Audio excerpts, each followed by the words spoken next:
Call a lawyer. Those were the last 3 words I ever said to my wife. Not during a screaming match. Not through tears.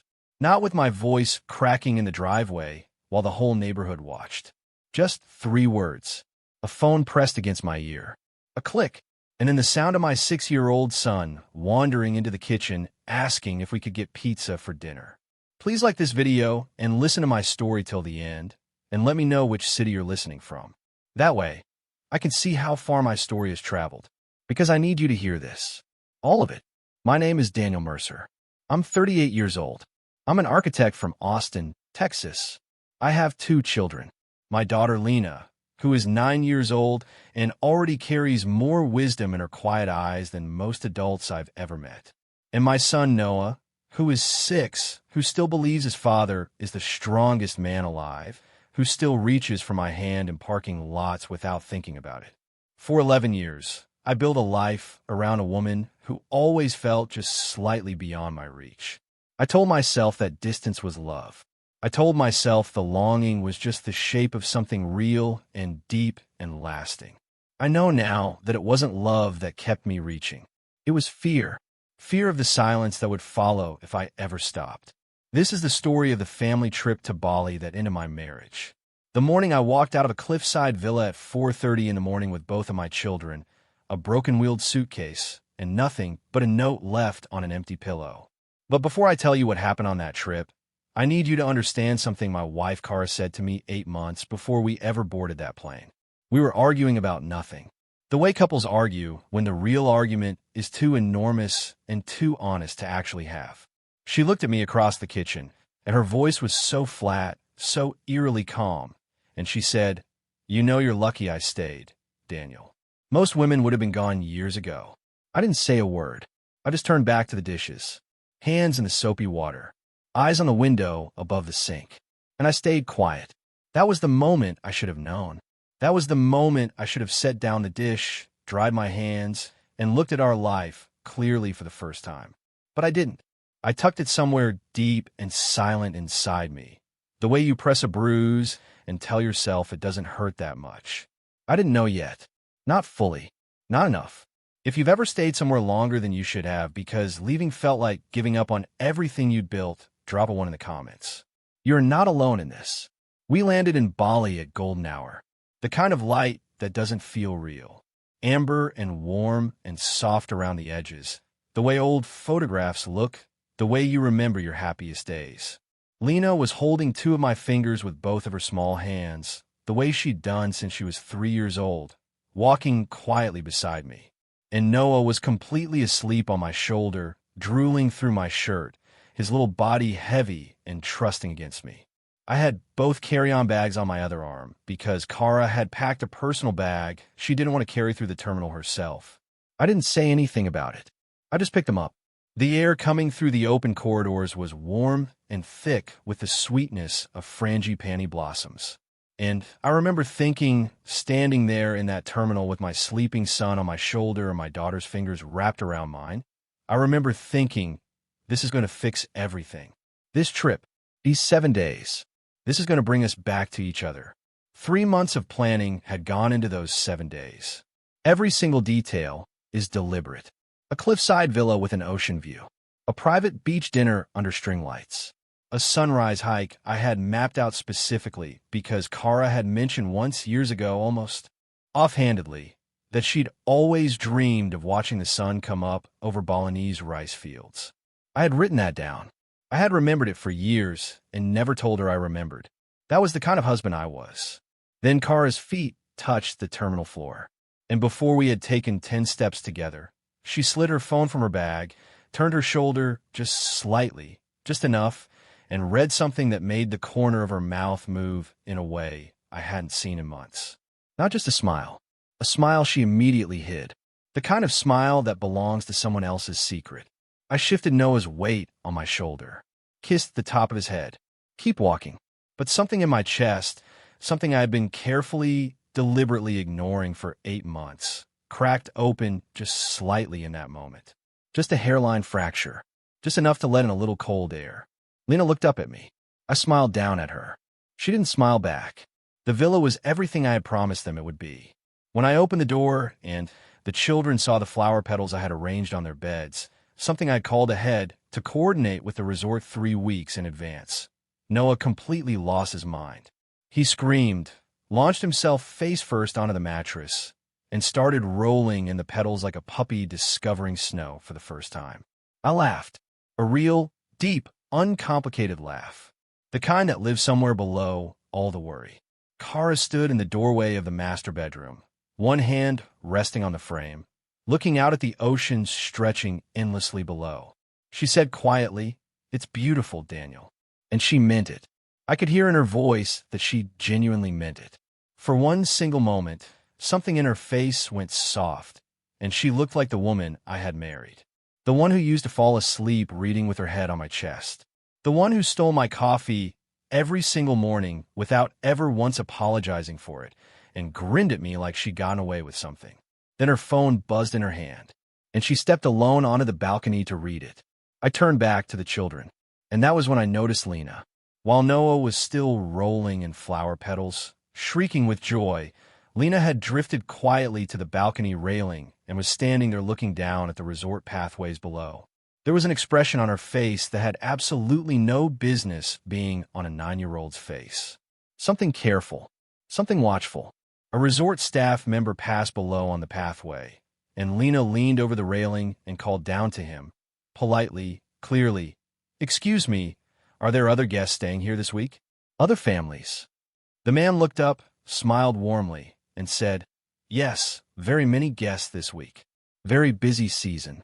Lena nodded slowly, like she was confirming something she had already suspected, like a small detective quietly closing a case. I stood in the doorway watching her and felt a coldness move through me that had nothing whatsoever to do with the temperature. I didn't ask her what she meant. I told myself she was just curious. I told myself a great many things that week.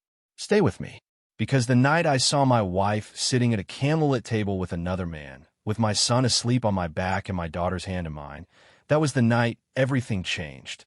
And what I did next is something I will carry with me for the rest of my life. That's coming in part 2. The second morning in Bali was the kind of morning that makes you understand deeply and in your bones why people abandon their entire lives to live there. The air was soft. The ocean stretched out below the villa in that way it has, where from a distance it looks perfectly still and silent, but if you close your eyes you can hear it breathing. In and out, like something enormous and patient and alive. Noah had woken up at 6 asking for pancakes. I ordered room service, and we all ate together on the villa balcony, the 4 of us, with the jungle rolling out green and endless below us, and the sky shifting from deep pink to pure gold above the treeline. Kara ate half a slice of toast. She checked her phone twice. By mid-morning, I had taken the children down to the beach. Noah was on a mission to bury my feet in sand. He worked with the focused, unblinking intensity of a man who has a deadline and a vision and will not be deterred. Lena sat beside me reading, occasionally glancing up at the water with that quiet, self-contained stillness she'd always had. It was the closest thing to peace I had felt in months. I was trying, genuinely and deliberately trying, to let myself sink into it, to be present in it. That's when Kara came down to the beach in a white cover-up and sunglasses, leaned down, and kissed me on the cheek. She said, "I booked a 90-minute spa treatment. You're good with them?" She was already half turned away before she finished the sentence. I said, "Of course." She smiled, touched my shoulder once, and walked back up the beach path toward the resort.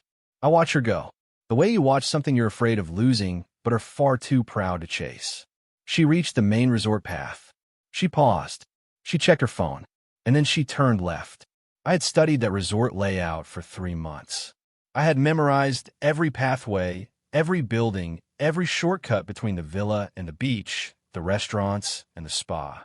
I had memorized it the way I memorized everything I cared deeply about. The spa was to the right. Noah patted another handful of sand over my ankle and looked up at me with absolute seriousness. "Daddy, you have to stop moving. It won't work if you keep moving." I looked down at my son's face. That round, earnest, completely trusting little face. "You're right, bud," I said. "I'll stop moving." And I sat completely still. and I stared at the empty path where my wife had just disappeared in the wrong direction. And I breathed, and I said nothing. Not yet. Has someone you loved ever made you feel like you were watching a door slowly close, and you just stood there, too afraid to push it back open? Drop a heart in the comments if this is hitting somewhere real for you. That evening, I took the children to the beachside restaurant. Kara told me she'd meet us there. I ordered mango juice for Noah, sparkling water for Lena, and sat watching the torchlight ripple and dance across the surface of the ocean while Noah made his case, passionately and at length, for why sharks were probably friendly if you were just nice to them from the beginning. A waiter approached. He placed a small folded note on the table, set it directly in front of me. "For the gentleman," he said, and stepped back. I assumed it was a reservation confirmation, something the resort had prepared. I unfolded it without thinking. "Table 9 is ready for you and your guest, Derek." I read it twice. My vision narrowed. That strange, almost cinematic sharpening that happens in the moments just before something breaks. The flame of the nearest torch. The sound of Noah's straw scraping the bottom of his glass. The feeling of the linen napkin under my hands. And Lena, looking up from her menu, looking directly at me. The waiter reappeared immediately, flustered and reaching for the note. "So sorry, sir. Wrong table. Very sorry." His voice was apologetic, stumbling over itself. I let him take it. I didn't grab it back. I didn't demand an explanation. I just let it go and smoothed my napkin across my lap. Then I reached into the front pocket of my shirt.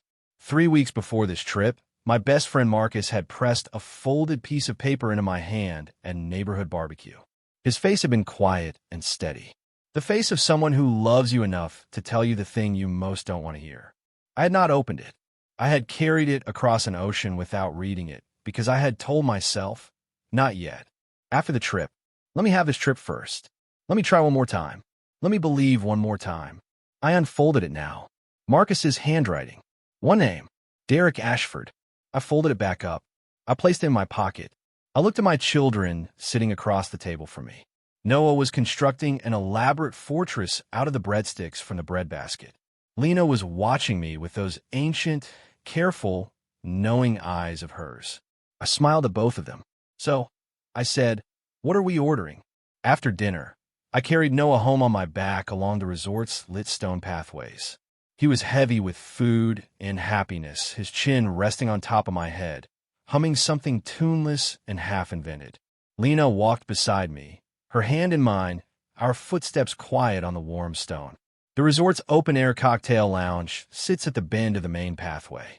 You can't walk back to the villas without passing it. I didn't know that would matter until it did. I heard her laugh first, that specific laugh of hers, bright and unguarded and tilted slightly backward. The laugh she used when she was performing happiness for someone she wanted to impress. The laugh she used at the beginning when everything was still new and she wanted you to feel chosen. I had not heard that laugh directed at me in over 2 years. I looked up.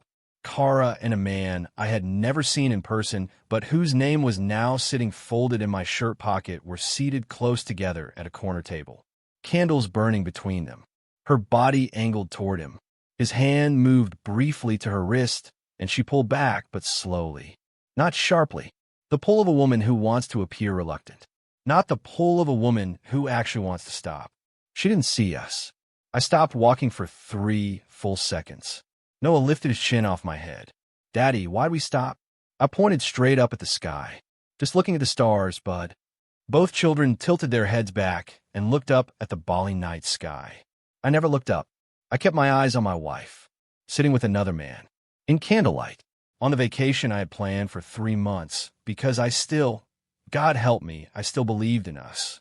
Then I said, "Okay, let's go." And I kept walking. Lena never looked at the stars. She looked at me. I put my son to bed that night. I sat in the dark beside my daughter until she finally fell asleep. And then I went out to the balcony alone, and I sat with 11 years of my life. What I decided in that darkness, what I did at 3 in the morning on that bathroom floor, that's what part 3 is about. Don't go anywhere. I put Noah to bed at 8:30. He was gone before I finished the second page of his book, mouth open, one arm thrown dramatically over his face, exactly the way he had slept since he was a baby. I I stood over him for longer than I needed to, just looking at him, just breathing. Lena was still awake when I checked on her.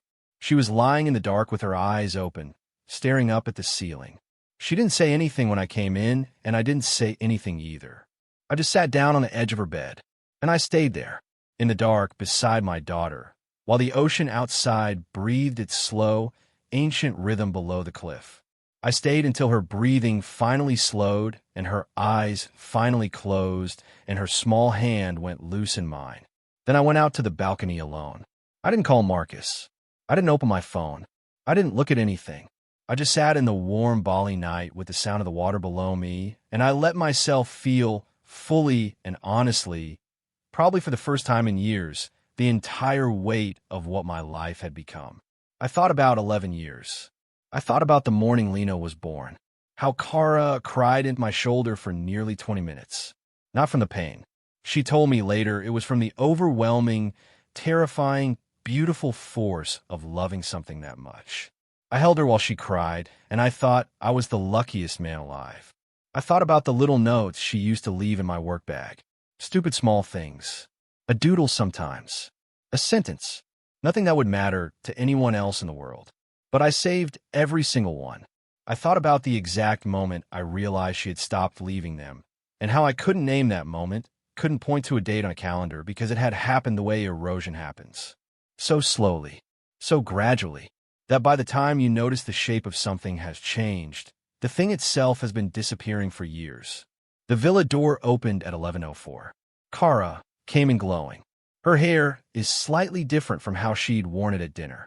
Her energy was too bright, too light, too airy for a woman who had supposedly spent the last several hours napping through a spa treatment. She moved into the room with the ease of someone who has just been very, very happy. "I fell asleep during the treatment," she said, softly, almost laughing at herself. "I didn't mean to be gone so long. I'm so sorry, babe." She leaned down and pressed a kiss to my temple. I said, "It's fine. I'm tired. Let's sleep." I went inside. I lay down. I closed my eyes. She stayed on the balcony alone for a while. And then I heard it. A long, slow exhale. The exhale of someone releasing hell breath. The exhale of relief. She thought she was safe. 3:14 in the morning. I was sitting on a bathroom floor with both taps running and an airline app open on my phone. If you need to take a breath, take it now, because what comes next is the decision that changed everything. 3:14 in the morning. I was sitting on the cool tile of the villa bathroom with the door closed and both taps running so the sound of the water would fill the room and no one could hear me think. I had my phone in my hands. I had the airline app open. I had been sitting there for 40 minutes. Here's what I knew. I had seen them together with my own eyes. I had a note with his name on it. I had 8 months of tilted phone screens and bathroom whispers and a wife who laughed differently for someone else. I had a 9-year-old daughter who had packed a bag before bed on a family vacation. I had a piece of paper from my best friend that I had carried across an ocean because I wasn't ready to know what was written on it. And then I read it at a restaurant table while my son built fortresses out of breadsticks. I thought about waking Kara up. I played the whole scene out in my head. The moment her eyes opened. The way her face would shift from sleep to confusion to fear. The explanation. The crying. It wasn't what it looked like, Daniel. Please just listen to me. I love you. I swear I love you. And my children are waking up in the next room to the sound of their family breaking apart in a villa in Bali, 9,000 miles from home. My father, the same man I buried alone at 24 years old, used to say to me, "A man who argues when he should act just gives the other person time to prepare." I called Marcus. He picked up on the second ring. I said 4 words. "You were right. Thank you." Then I opened the airline app. Daniel Mercer. Lena Mercer. Noah Mercer. I moved 3 tickets to the 7:15 departure. I entered my car details. I pressed confirm. I turned off both taps. I went back to the bedroom. I lay down beside my wife in the dark. I stared at the ceiling in the warm Bali night with the ocean below the cliff, and I kept my breathing slow and even until it was time to wake my children. The moment I touched Lena's shoulder to wake her, and she opened her eyes, already awake, already clear, already waiting, and reached under her bed for a bag that was already packed. That moment is going to stay with me forever. Part 4 is where we go home. But the hardest part isn't leaving. The hardest part is what you carry with you when you go. I gave myself exactly 2 minutes sitting on the edge of Lena's bed before I touched her shoulder. She opened her eyes immediately, clear and steady, not the clouded, slow blink of a child woken from sleep. Wide open, like she hadn't been asleep at all. "We're going on a secret adventure," I whispered. "Just the three of us." She sat up without a single question asked, and she reached under her bed and pulled out her backpack. Small, purple, neatly zipped. I stared at that backpack and could not move for a full moment. My 9-year-old daughter had packed a bag before she went to sleep on a family vacation. She had prepared to leave, not because I had told her to, but because some quiet, watchful, heartbreaking part of her had known that leaving was a possibility. Children know the things that adults pour enormous, exhausting energy into pretending aren't there. Something cracked open in the center of my chest. I don't have the right word for what moved through me at that moment. Something between grief and gratitude and the specific sorrow of knowing your child has been carrying something she should never have had to carry. I woke Noah next. He was boneless with sleep, groaning and burrowing deeper into the pillow, pulling the blanket up over his face. "Noah." I sat beside him and rubbed his back. "Hey, bud, we're going on a surprise trip. Just the three of us. An adventure." I appeared over the top of the blanket. "Like a mission?" he whispered. "Exactly like a mission." He was upright in 30 seconds, reaching for his shoes with the laces still knotted from the last time he'd taken them off. "Is Mommy coming?" he asked, pulling at the knots with his small fingers. I crouched in front of him and took over, working the laces loose, tying them properly, taking just a little longer than I needed to because I needed those extra seconds to find the right words. "Mommy's sleeping," I told him carefully. "She needs her rest. We'll call her when we land." Noah nodded, completely satisfied, and stood up ready to go. I looked up from his shoes, looked at Lena standing in the doorway with her purple backpack already on her shoulders. She looked back at me. She didn't ask if Mommy was coming. While the kids brushed their teeth, I sat at the villa desk with resort stationery and a pen that felt heavier than anything I'd ever held. I had one chance to say everything. I had to say it in a way my children would never see. Leave a comment if you've ever had to write the goodbye you never wanted to write. The resort stationery was cream-colored and thick. A pen sat beside it in a small silver holder. I sat down and I wrote, "Kara, I planned this trip because I still believed in us. I want you to know that.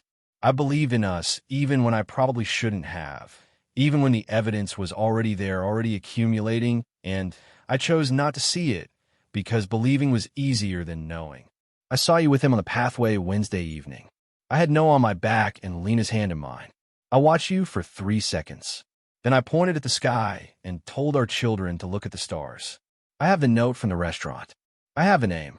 I have 8 months of knowing and choosing not to know because I loved you and I was afraid of what life looked like on the other side of the truth. The children are safe. They are with me. We're going home.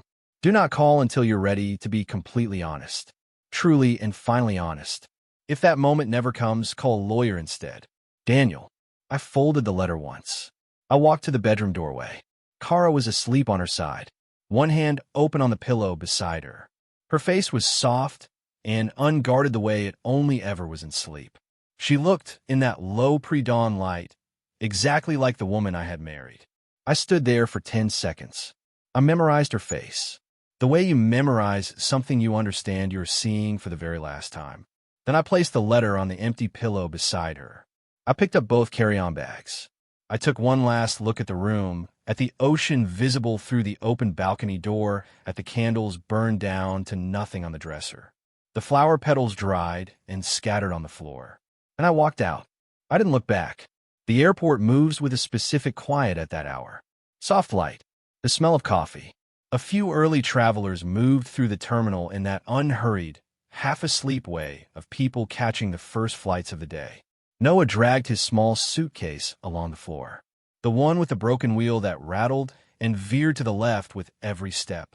I had offered to replace it before the trip, and he had refused, emphatically, because he said it had character. Lena walked beside me, with her purple backpack on and her hair in a braid she'd done herself in the villa bathroom in the dark. We looked completely ordinary. A father and his children, catching an early flight home. The gate agent scanned Noah's boarding pass. Lena's. Mine. I picked up the carry-on and took one step toward the jet bridge. My phone lit up in my pocket. I stopped walking. The gate agent gestured me forward. I held up one finger. The phone buzzed again, and again, and again. I looked at the screen. Then I looked at my children standing a few feet ahead of me on the jet bridge. Noah had found a sticker on the wall and was examining it with enormous interest. Lena had turned back and was watching me with her hand held out, waiting. I pressed the side button, silenced the phone. I took Lena's hand. I walked through the gate. By the time the door closed behind us, my phone showed 7 missed calls. By the time we pushed back from the gate, it showed 14. I turned it face down on my knee and looked out the window as the coastline of Bali tilted and shrank beneath us. The rice fields, the ocean, the green hills were somewhere in a cliffside villa my wife had just woken up alone to find a letter on an empty pillow. I turned away from the window. Who wants the window seat? I asked. Noah's hand was in the air before I finished the sentence. Somewhere over the Indian Ocean, 3 hours into the flight, Lena put down her coloring markers, turned to look at me, and said the 6 words that broke me completely and put me back together at the same time. Part 5 is the last part, and it's the part one need you to hear most of all. Somewhere over the Indian Ocean, 3 hours into the flight, the sky outside was enormous and blue and completely indifferent to everything happening inside this cabin. Noah was asleep against the window, his cheek flattened against the plastic, his mouth open, one arm dangling into the aisle. The movie on his screen had finished and was cycling silently through its menu on a loop. Lena had been coloring since takeoff, quietly and methodically, working her way across the page with a patience I had always marveled at in her, staying inside every line. She had the focus of someone who colors not to pass the time, but because the order of it, the staying inside the boundaries, feels like something to hold on to. She put down her marker. She turned and looked at me with the specific gravity that had always been her most serious expression. The face she made when she had been holding something for a long time and had finally decided it was time to put it down. "Daddy," she said quietly. I turned to look at her. I knew she wasn't at the spa. My throat closed completely. I couldn't speak for a moment. Just looked at my daughter's face. This 9-year-old face that was too old and too knowing and too tired for 9 years. "How long?" I finally managed. "How long have you known something was wrong?" She thought about it with genuine, careful seriousness, the way she always considered questions that she felt deserved a real answer. "Since before the trip," she said. "Since before the trip." I put my arm around her and pulled her into my side, and she let me, leaning her head against my ribs the way she had when she was 4 and 5 and 6 years old, small enough to fit entirely inside the curve of my arm. I pressed my lips to the top of her head and held them there. My phone showed 31 missed calls. I turned it face down in the seat pocket, and I held my daughter over the Indian Ocean, with my son breathing against the window, and the sky outside is enormous and blue and going on forever. And I let myself cry, not loudly, not in a way that would wake Noah or frighten Lena, but quietly, the way men cry when they've held something for too long and there is finally nowhere left to put it. Tears running down without permission. My jaw is tight. My daughter's head is warm and solid against my ribs. I had carried this for 8 months. She had carried it too. She was 9 years old, and she had carried it, and she had never once let me see how heavy it was. And here over the Indian Ocean, 31 missed calls face down in the seat pocket, we finally both set it down. Tell me in the comments. And if you've dealt with something similar, share your story. You're not alone. Subscribe for more stories about standing your ground and reclaiming your life. Home looked exactly as we had left it 4 days ago. The neighbor's sprinklers were running their slow arcs across the front lawn. The oak tree in the yard had dropped a branch in the wind while we were gone. Noah's bicycle was still lying on its side in the driveway, exactly where he'd abandoned it. Exactly as he'd left it, as though no time had passed at all and nothing in the world had changed. Everything is ordinary. Everything is unchanged. The world had continued completely, perfectly normally while mine had rearranged itself at 30,000 feet over an ocean. The kids went inside. I heard the dog go absolutely wild in the hallway. Heard Noah's shriek of pure delight at the reunion. Heard Lena saying patiently and with great authority, Okay, down. Down, boy. That motherly voice she had developed entirely on her own. That voice that never came from me or from Kara. That voice that was just entirely and unmistakably Lena. I stood in the driveway. My phone had 31 missed calls, 14 messages. I opened them and read through them in order. The first ones were in capital letters, frantic and jagged. Where are you? Where are the children? Daniel, call me now. The capital letters of someone who woke up and found a letter on a cold pillow in an empty villa and understood, all at once and completely, what she had lost. Then the capital letters began to dissolve, lower and quieter and more desperate with each message. Paul, please. I'm sorry. Please just tell me the kids are okay. Please just call me. Please. And then the last message, sent 20 minutes before I landed. I'm so sorry, Daniel. I'm so sorry. I stood in the afternoon light of my own driveway and read those words. And for a long moment, I felt everything. 11 years. The notes in a work bag. The morning Lena was born and Kara cried into my shoulder from overwhelming, terrifying love. The coffee stolen every morning with that unrepentant grin. The erosion. The bathroom calls. The tilted screens. The laugh that belonged to someone else. 3 seconds on a candlelit pathway with my son asleep on my back and my daughter's hand in mine. I felt all of it. And then I called her back. 1 ring. She answered before the second. Daniel. Her voice broke on the first syllable. Just completely broke. The voice of someone who has been held together by sheer will for hours and hours and finally can't hold anymore. Daniel. Call a lawyer, Kara. I hung up. I stood in the driveway for one more long moment with the afternoon, sun warm on my face, and the sprinkler running next door and my son's abandoned bicycle lying there with its crooked handlebars, and I breathed. Then I walked inside, and from the living room came Noah's voice, bright and warm and completely, gloriously uncomplicated. Daddy, can we get pizza? And I laughed. It came up from somewhere deep and sudden and genuine. The kind of laugh that lives below grief. The kind grief cannot reach no matter how long or how hard it tries. Yeah, bud, I called back. We can get pizza. I hung my keys on the hook by the front door. The same hook they had hung on for 11 years. I looked at them for just a moment, those keys on that hook, and I thought about everything that Hook had witnessed. Every ordinary evening, every late night return, every morning rushing out. 11 years of a life that looked right from the outside. Then I walked into the living room. Noah was on the floor wrestling the dog with his whole body and losing enthusiastically. Lena was already cross-legged on the couch, pulling up the menu for the pizza place on her tablet, her purple backpack finally off her shoulders and dropped by the door. I sat down on the floor between them, and the dog climbed immediately into my lap, and Noah flopped across my legs, and Lena leaned over from the couch and rested her head briefly, warmly against the top of mine. And that was enough. Right then, in that ordinary living room, with pizza on the way and a dog who didn't know anything had changed, and my son who still thought his father was invincible, and my daughter who knew everything and loved me anyway. That was more than enough. That was everything.